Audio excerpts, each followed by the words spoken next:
Arvind Kejriwal ED के 3 समन को ठुकरा चुके हैं और अपनी तरफ से यह साफ कर दिया कि वे ईडी के सामने पेश नहीं होंगे, चाहे वो जितने समन भेजे।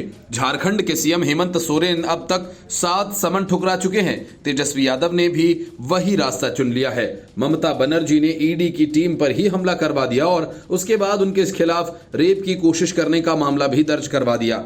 ये वही सारे नेता हैं जो कहते हैं कि बीजेपी ने देश के लोकतंत्र को खत्म कर दिया, इसलिए बदलाव जरूरी है और इसी वजह से इंडी गठबंधन भी बना है। लेकिन ऐसे संवैधानिक संस्था के कामकाज में बाधा कौन डाल रहा है और कौन है जो ईडी के समन को ठुकरा रहा है? क्या ये लोकतंत्र का मजाक उड़ाना नहीं? सूत्रों का कहना है कि केजरीवाल को ईडी की तरफ से 4था समन भेजा गया। इसको लेकर जब केजरीवाल सरकार के मंत्री सौरभ भारद्वाज से सवाल किया तो उन्होंने जिस अंदाज में जवाब दिया उससे साफ है कि देश में लोकतंत्र का कबाड़ा ये विपक्षी पार्टियां ही कर रही हैं, जिन्हें घोटाला करने की आजादी चाहिए और साथ ही ईमानदारी का सर्टिफिकेट भी।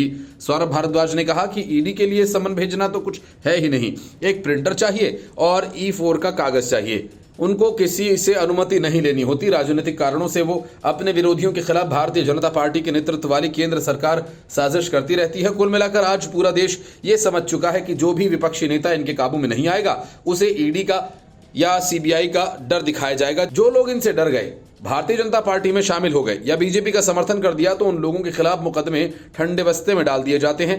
दिल्ली में अरविंद केजरीवाल के समर्थन में चलाए जा रहे मैं भी केजरीवाल जनसंवाद अभियान को लेकर सौरभ भारद्वाज ने कहा कि 2 चरण में ये कैंपेन चल रहा है। पहले फेज में हमारे कार्यकर्ता हर घर में गए और लोगों से पूछा कि अगर अरविंद केजरीवाल को जेल में डालकर सरकार और पार्टी को खत्म करने की कोशिश की जाएगी तो अरविंद केजरीवाल को क्या करना चाहिए। इस पर दिल्ली वालों का कहना है कि उनका बेटे अरविंद केजरीवाल दिल्ली को चलाएं और जैसे चल रहा है वैसे ही चलाएं। अरविंद केजरीवाल प्रवर्तन निदेशालय को पूर्व में भेजे गए अपने जवाब में जांच एजेंसी के समन को गैर कानूनी बता चुके हैं। उन्होंने समन को लेकर भेजे गए लिखित जवाब में कहा था कि यह समन उन्हें किस हैसियत से भेजा गया। इसके साथ ही केजरीवाल इस बात पर भी सवाल उठा चुके हैं। समन उन तक आने से पहले मीडिया में लीक हो जाता है और ये उनकी छवि खराब करने की कोशिश है। केजरीवाल ये कह चुके हैं कि दिल्ली में कोई शराब घोटाला हुआ ही नहीं और चुनाव से पहले ईडी उन्हें गिरफ्तार करना चाहती है और इन सब के पीछे बीजेपी है जो नहीं चाहती कि वो चुनाव प्रचार कर सके। शराब घोटाला मामले में आम आदमी पार्टी के नेता मनीष सिसोदिया और संजय सिंह पहले से जेल में बंद हैं और इस बात की भी अटकलें हैं कि जांच एजेंसी ही केजरीवाल को गिरफ्तार कर सकती है। बहरहाल दिल्ली के मुख्यमंत्री पंजाब के सरकारी विमान से 2 दिन गुजरात यात्रा पर गए और गुजरात के जाकर केजरीवाल ने जेल में बंद पार्टी विधायक चौतर वसवा को लोकसभा का उम्मीदवार घोषित कर दिया।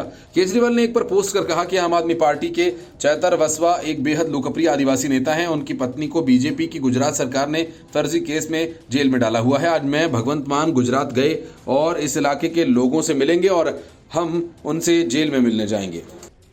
Report news of India.